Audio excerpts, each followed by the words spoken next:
How to use the new iPhone camera. To get started, first of all open up the camera application on your phone. You are now in the iPhone camera screen.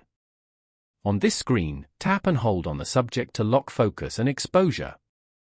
Drag the sun slider down to tame glare, or up to brighten up the screen.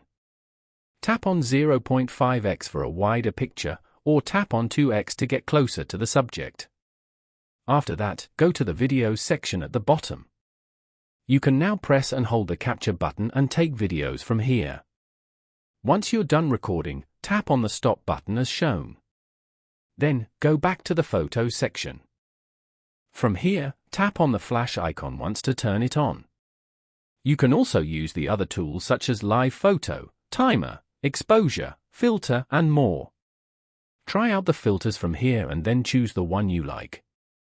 Following these steps, you can easily use the new iPhone camera.